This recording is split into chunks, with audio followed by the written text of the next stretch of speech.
Ryan আর পারুলের কাণ্ড দেখে চমকে গেল সবাই। হ্যাঁ বন্ধুরা, এমনটাই দেখা যাবে, তাই সম্পূর্ণ জানতে ভিডিওটিতে লাইক দিয়ে চ্যানেলটি সাবস্ক্রাইব করে দেখতে থাকুন। গল্পের শুরুতেই দেখা যাবে পারুলের মা বাবা রায়ানের মা আর বাবাকে বলতে থাকে, আমার বেটিটাকে একটু দেখে রাখেন, ওর জিদ বেশি, কিন্তু ওর না বড্ড মায়া। তারপরে সবার কাছে বলে ওনারা চলে যায়। সবাইকে বিদায় দিয়ে পারুল খুব কষ্ট পেতে থাকে। তখন পারুল মনে মনে বলতে থাকে, দাদুল্লাদি, তোমার জন্য সবাইকে আমার মিথ্যে কথা বলতে হলো, এমনকি দাদুরও সবার কাছে মিথ্যে কথা বলতে হলো। ঠিক তখনই সবাই চলে গেলে দাদু পারুলের কাছে আসে, এসেই বলতে থাকে, পারুল দিদি, তুই আজকে সবার সামনে আমাদের সম্মান বাঁচিয়ে তুই সবার কাছে মিথ্যে কথা বলে তুই এটা প্রমাণ করে দিয়েছিস যে তোকে আমি নাত বউ করে কোনো ভুল করিনি। তোকে আমি নাত বউ করে একদম ঠিক কাজ করেছি। যা শুনে সবাই পুরো চমকে যায়। তখন ঠাম্মি বলতে থাকে, কি গো, তুমি রায়ানকে খুঁজে পেয়েছিলে? তাহলে রায়ান তোমার কথাও আসলো না? তখন দাদু বলতে থাকে, সুরভি, তোমার নাতিকে না আমি নিয়ে আসিনি, কারণ তোমার নাতি বদ্ধ মাতাল ছিল, মাতাল। এই কথা বলে দাদু রেগে সেখান থেকে চলে যায়। তখন ঠাম্মি দাদুর পিছন পিছন ছুটে যায়। তখনই পারুলকে রায়ানের বৌদি বলতে থাকে, পারুল, যাও এবার একটু রেস্ট নাও, যাও। তখন পারুল বলতে থাকে, আমি কোথায় যাব? তখন পারুলের বৌদি বলতে থাকে, আমাদের ঘরের পাশের ঘরটাতেই গিয়ে যাও, তোমার ওখানে সব জিনিসপত্র রাখা আছে। তারপরে পারুল সেই ঘরে চলে যায়। তখনই পারুলের বৌদি বলতে থাকে যে, মেয়েটার জন্য না বড্ড মায়া হচ্ছে, মেয়েটার কি হবে কে জানে। তখনই রায়ানের দাদা বলতে থাকে, শোনো, ওর জন্য না তুমি কষ্ট পেও না, ও আমাদের পেছনে না কুকুর লেলিয়ে দিয়েছিল। এই মেয়েটার বড্ড মতলব, ওর জন্য না আমি খাবারও খেতে পারলাম না। তখনই রায়ানের বৌদি বলতে থাকে, চলো, তোমার জন্য খাবার তুলে এনেছি, খাবার তুলে রেখেছি, চলো খাবে। এই বলেই খাবার দিতে চলে যায়। ওইদিকে পারুল গোপালের সাথে কথা বলতে থাকে। তখন গোপাল বলতে থাকে, কি রে বোন, ওখানে কি হলো? তখন পারুল বলতে থাকে, আর কি হবে দাদা, ওকে না আমি আনিনি। এরকম বদ্ধ মাতাল এসে মাতলামি করবে অনুষ্ঠানে, সেই জন্য ওকে আমি আনিনি। আমি আর দাদু সবার সামনে মিথ্যে কথা বলেছি। মিথ্যে কথা বলা ছাড়া আর কোনো উপায় ছিল বল দাদা? তখন গোপাল বলতে থাকে, আমি জানি তো বোন, যে রায়ান এত সহজে বিয়েটাকে মানতে পারবে না, সেটা আমি আগেই জানতাম। কিন্তু তুই জেঠি জেঠিমার সামনে সেদিন যে বললি ভালো থাকার নাটকটা করলি, সেটা শুনে আমি বুঝতে পেরেছিলাম যে তুই তাদেরকে সান্ত্বনা দেওয়ার জন্য এই কথাগুলো বলছিস।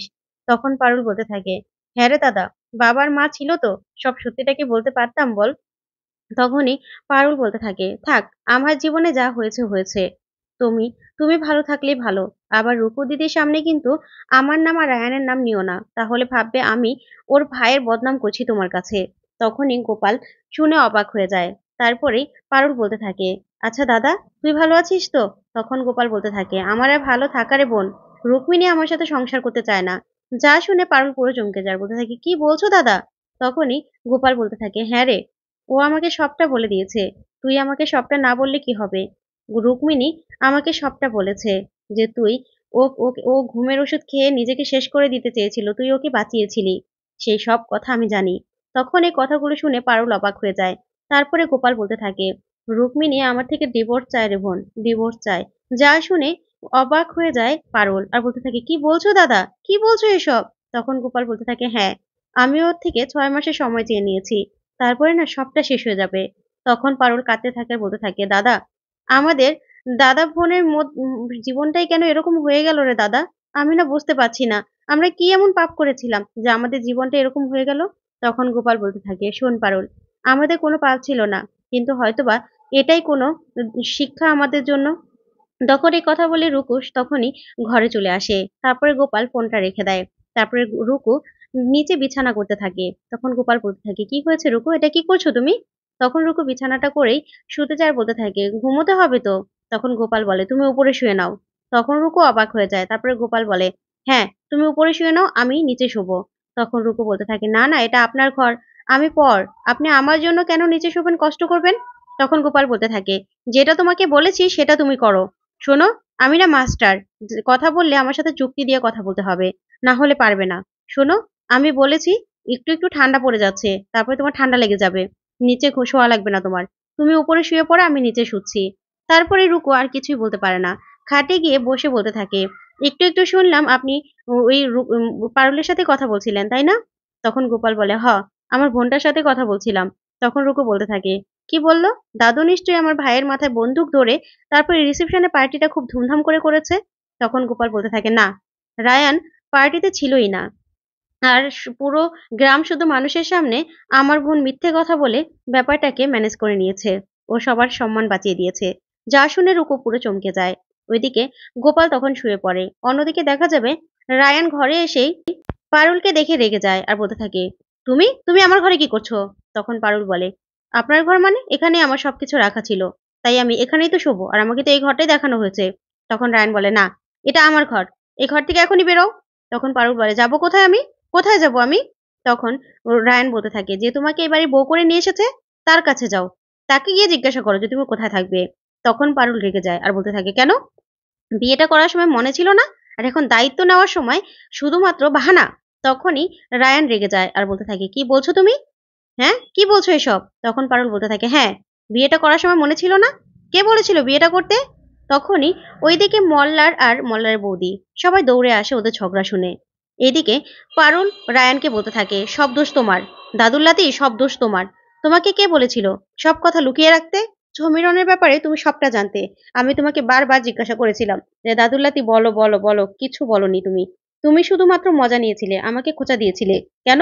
সেই সময় যদি তুমি সবটা সত্যি কথা বলে দিতে, তাহলে এই দিনটা আসতো? এই দিনটা আসতো না। তখনই রায়ান বলতে থাকে, কেন?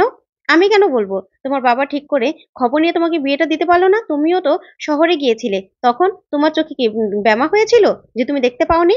তখনই পারুল রেগে যায় আর বলতে থাকে, তুমি সবটা লুকিয়ে রেখেছিলে, তুমি তো মজা দেখছিলে। তাহলে তোমাকে বিয়েটা করতে কে বলেছিল? কে বলেছিল বিয়েটা করতে? তখনই রায়ান বলতে থাকে, হ্যাঁ, বরকে থাপ্পড় দিয়ে তাড়িয়ে দিয়েছো, তারপরে আমার দাদুর কথায় আমাকে বিয়ে করতে হয়েছে, জানো না মনে হয় তুমি? তখন পারুল বলতে থাকে, আমার বুড়ো বরকে বিয়ে করে আমি সবটা ম্যানেজ করে নিতাম। তোমাকে কে বলেছিল বিয়েটা করতে? কে বলেছিল? আজকে একটা দিনের জন্য সম্মানটা বাঁচাতে পারলে না? একটা দিনের জন্য তুমি নাটকটা করে নিতে পারলে না? তখন রায়ান বলতে থাকে, না, পারি না আমি। এই বলেই রায়ান আর পারুল মারামারি করতে থাকে। ঠিক তখনই মল্লার আর বৌদি অবাক হয়ে যায়, বলতে থাকে, কি করছে দুটো বলতো? তারপরে দুজন এসে দুজনকে ছাড়ায়। আর তখনই পারুল আর রায়ান আবার দুজন দুজনের সাথে হাতাহাতি করে মারামারি করতে থাকে। ওইদিকে দেখা যাবে রায়ানের মা রায়ানের বাবাকে বলতে থাকে, আমার ছেলেটা জীবনটা নষ্ট করে তুমি এখানে ঘুমোতে এসেছো? তখন রায়ানের বাবা বলতে থাকে, কি বলছো বলো তো? রায়ান তো আমারও ছেলে। তখন রায়ানের মা বলতে থাকে, আমার ছেলেটা পাগলের মতো বাউন্ডেলে হয়ে ঘুরছে, আর তোমরা শান্তি পাচ্ছ? তখন রায়ানের বাবা বলতে থাকে, তোমার মনে হচ্ছে যেন এটা আফ্রিকার জঙ্গল, তোমার ছেলে জঙ্গলে জঙ্গলে ঘুরছে। শোনো, ও না বাড়িঘর সব চেনে, বদ্ধ মাতাল হয়ে তোমার ছেলে ঘুরছে, ঠিক চলে আসবে। ঠিক তখনই রায়ানের পিসি বলতে থাকে, না রে দাদা, রায়ানের রায়ানকে একটু শান্তি দিতে হবে। রায়ানের জন্য আমাদেরই কিছু করতে হবে। ওই পারুলকে রায়ানের জীবন থেকে সরিয়ে দিতে হবে। যা শুনে অবাক হয়ে যায় ওরা। তখনই রায়ানের বাবা বলতে থাকে, কি বলছিস তুই কৌশানী? কি বলছিস এসব? তখনই রায়ানের পিসি বলতে থাকে, হ্যাঁ রে দাদা, রায়ানকে রায়ানকে ঠান্ডা রাখতে হলে আর রায়ানকে শান্তি দিতে হলে ওই পারুলকে বাড়ি থেকে তাড়াতে হবে। ওইদিকে দেখা যাবে রায়ান আর পারুলকে ছাড়িয়ে মল্লার রায়ানকে রায়ানের বাবার ঘরে নিয়ে আসে। তখনই রায়ানের বাবা বলতে থাকে, রায়ান কখন আসলো? তখন মল্লার বলতে থাকে, একটু একটু আগে এসেছে, পারুলের সাথে হাতাহাতি করছিল, মারামারি করছিল। তখনই রায়ানের বাবা রেগে যায় আর বলতে থাকে, বউয়ের গায়ে কেউ হাত তোলে? তখন রায়ান বলে, আমার বউ? ও আমার কিচ্ছু না, আমাকে জোর করে বিয়ে দিয়েছে দাদু। তখনই ওর পিসি বলতে থাকে, রায়ান, তুই মাথাটা ঠান্ডা কর, এবার আমি যা করার করব। ওই পারুলকে আমি তো জীবন থেকে সরাবো। তখন রায়ান বলতে থাকে, কি বলছো পিসি? কি বলছো তুমি এসব? তখনই কৌশাম্বী বলতে থাকে, হ্যাঁ, আমি এবার আমি এবার নিজে পারুলের সাথে কথা বলবো। তখন রায়ান বলে, তোমার কথা ও শুনবে না।